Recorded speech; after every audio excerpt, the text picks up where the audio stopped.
Sir, ಇನ್ನೊಂದು ಪ್ರಶ್ನೆ.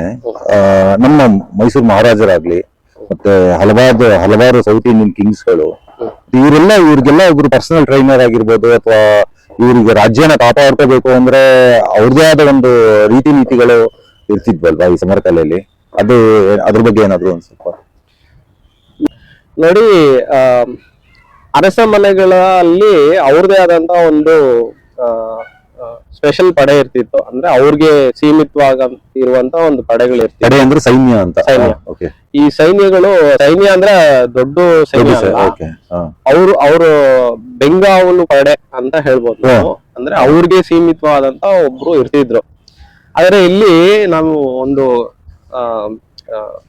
ಎಲ್ಲರಿಗೂ ಗೊತ್ತಾಗ್ಬೇಕಾಗಿರೋ ವಿಷಯ ಏನಂದ್ರೆ, ಕರ್ನಾಟಕದ ಅರಸರು ಅಂದ್ರೆ ನಾನ್ ಕಂಡಿರುವಂತ ಅರಸರು, ದಕ್ಷಿಣ ಭಾರತದ ಅರಸರಲ್ಲಿ ಒಂದು ಶ್ರೇಷ್ಠತೆ ಇರುವಂತ ಅರಸರು ನಮ್ಮ ರಣಧೀರ ಕಂಠೀರವ ಅರಸರು. ಅವ್ರ ಬಗ್ಗೆ ನಾವು ಒಂದ್ ಸ್ವಲ್ಪ ತಿಳ್ಕೊಳ್ಬೇಕು. ಯಾಕಂದ್ರೆ ನೋಡಿ, ಜಟಿಗಳಂದ್ರೆ ಅವ್ರ ತರ ಇರ್ಬೇಕು. ಅವರು ಒಮ್ಮೆ ತಿರ್ಚಿಗೆ ಹೋಗ್ತಾರೆ. ತಿರ್ಚಿನಲ್ಲಿ ಒಂದು ಪೈಲ್ವಾನ ಏನ್ ಮಾಡಿರ್ತಾನೆ, ಊರ್ ಬಾಗ್ಲಲ್ಲಿ ಅವ್ನ್ ಲಂಗೋಟಿನ ಕಟ್ಬಿಟ್ಟಿರ್ತಾನೆ. ಆ ಲಂಗೋಟಿನ ಯಾರು ದಾಟ್ಕೊಂಡ್ ಬಂದ್ರೇನೋ ಅವ್ರು ಬಂದ್ಬಿಟ್ಟು ಅವ್ರ ಹತ್ರ ಸೋತೆ ಅನ್ನೋ ಒಂದು ಸವಾಲು.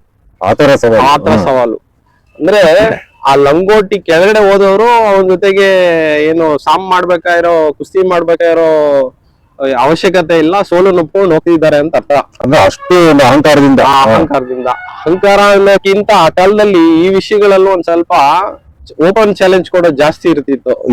ಈ ತರ ಅದನ್ನ ಹೆಂಗೆ ಎದುರಿನಿಂದ ಬಂದ್ಬಿಟ್ಟು ನಮ್ಮ ರಣಧೀರ ಕಂಠೀರವ ಅವರು ಅದನ್ನ ಚಾಲೆಂಜ್ ಆಗಿ ತಗೊಂಡು ಆ ಪೈಲ್ವಾನನ್ ಜೊತೆಗೆ ಕುಸ್ತಿ ಮಾಡ್ತಾರೆ. ಈ ಕುಸ್ತಿ ಮಾಡ್ಬೇಕಾದ್ರೆ ಅವ್ರಿಗೆ ಗೊತ್ತಾಗಿದ್ದೇನಂದ್ರೆ, ಆತ ಬಂದ್ಬಿಟ್ಟು ಯಾವ್ದೋ ಒಂದು ಪೊಡಿ ಪ್ರಯೋಗ ಮಾಡಿ ಈ ಕುಸ್ತಿನ ಗೆಲ್ತಿರ್ತಾನೆ ಅಂತ ಅವ್ರು ಕಂಡಿಡ್ದು ಬಿಡ್ತಾರೆ. ಅಂದ್ರೆ ಅವನು ನೇರವಾಗಿ ಅವನು ಗೆಲ್ತಿರ್ಲಿಲ್ಲ, ಅಂದ್ರೆ ವಾಮ ಮಾರ್ಗದಿಂದ ಅವನು ಈ ಗೆಲುವುಗಳನ್ನು ಸಾಧಿಸ್ತಿದ್ದ ಅಂತ. ಅದು ಇಲ್ಲ, ಅದು ನೋಡಿ, ಈ ಪೊಡಿ ಅನ್ನೋದು ಬಂದ್ಬಿಟ್ಟು ಡಿಫ್ರೆಂಟ್ ವೆರೈಟೀಸ್ ಇದೆ. ಪಾಯ್ಸನ್ ಇದೆ, ಮೂರ್ಛೆ ಹೋಗುವಂತದ್ದಿದೆ, ಈ ಡಿಫ್ರೆಂಟ್ ಇದೆ ಆಕ್ಚುಲಿ. ಅದನ್ನ ನಾನು ಬೇಕಾದ್ರೆ ಡಿಫ್ರೆಂಟ್ ಆಗಿ ನಿಮ್ಗೆ ಯಾವಾಗ್ಲಾದ್ರು ಹೇಳ್ತೀನಿ. ಬಟ್ ಈತ ಬಂದ್ಬಿಟ್ಟು ಒಂದು ವಿಧವಾದಂತ ಒಂದು ಪೊಡಿನ ಯೂಸ್ ಮಾಡಿ ಆ ಜಟ್ಟಿಗಳ ಅವ್ರ ಜೊತೆಗೆ ಜಗಳ ಮಾಡ್ತಿರ್ಬೇಕಾದ್ರೆ ಆ ಕಾಲದಲ್ಲಿ ಅವನು ಅವ್ರಿಗೆ ಗೊತ್ತಿಲ್ಲದೆ ಅದನ್ನ ಪ್ರಯೋಗ ಮಾಡಿ ಅವ್ರನ್ನ ಸೋಲಿಸ್ತಿದ್ದ. ಅದನ್ನ ನಮ್ಮ ರಣಧೀರ ಕಂಠೀರವ ಅರಸರು ಕಂಡಿಡಿದು ಅವನು ಸೋಲಿಸಿ ಅಲ್ಲಿ ಜಯಗಳಿಸ್ಕೊಂಡ್ ಬಂದ್ರು. ಅಂದ್ರೆ ನಾನು ಏನ್ ಹೇಳ್ತಿದ್ದೀನಿ ಅಂದ್ರೆ, ಬೆಂಗಾವಲ್ ಪಡೆ ನಮಗ್ ಬೇಕಿಲ್ಲ. ಅಂದ್ರೆ ಅರಸರು ಅಷ್ಟು ಬಲಿಷ್ಠ ಆಗಿದ್ರು. ಯಾವ ಬಂದ್ಬಿಟ್ಟು ನಾವು ತಿಳ್ಕೊಂಡ ಅಷ್ಟು ಸೋಂಬೇರಿಗಳಾಗಿರ್ಲಿಲ್ಲ. ಅಂದ್ರೆ ಬಹಳ ಶ್ರಮಿಸ್ತಿದ್ರು, ಬಹಳ ಸ್ಟ್ರಾಂಗ್ ಆಗಿದ್ರು. ರಾಜ್ಯನ ಕಾಪಾಡ್ಬೇಕಂದ್ರೆ ಅವ್ರು ಮೊದಲು ನಿಲ್ತಿದ್ರು. ಅಂತ ವೀರರುಗಳನ್ನ ಪಡೆದಂತ ನಾಡಿದು ಕನ್ನಡ ನಾಡು. ಅದರಿಂದ ಇದು ಬಹಳಷ್ಟು ಅಂದ್ರೆ ನಮಗೆ ಹೊರ ಪ್ರಪಂಚಕ್ಕೆ ಅಷ್ಟೊಂದು ಗೊತ್ತಿಲ್ದಿರೋಂತ ವಿಷಯ ಇವೆಲ್ಲ.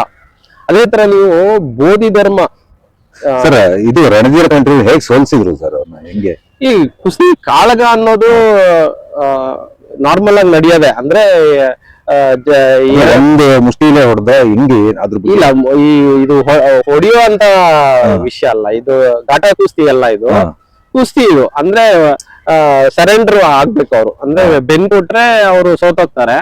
ಹಿಂಗೆ ಇವರು ಅವನು ಮಾಡಿದ್ದನ್ನ ಅವ್ರು ಕಂಡಿಡಿದಿದ್ದು ಇಲ್ದರೆ ಅವನು ಸೋಲ್ಸಿದ್ರಲ್ಲ, ಅದೇ ಇರೋದು. ಅಂದ್ರೆ ಅವನ ಸೋಲ್ಸಿ ಗೆದ್ದು ಬಂದ್ರು.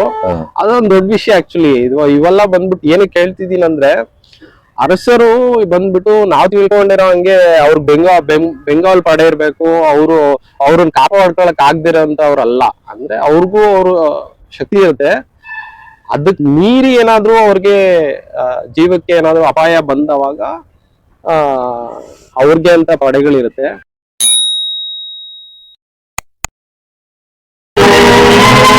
ಒಂದು ಸಿಂಹವನ್ನು ಹಿಡಿಯಲು 25 ಕುರಿಗಳು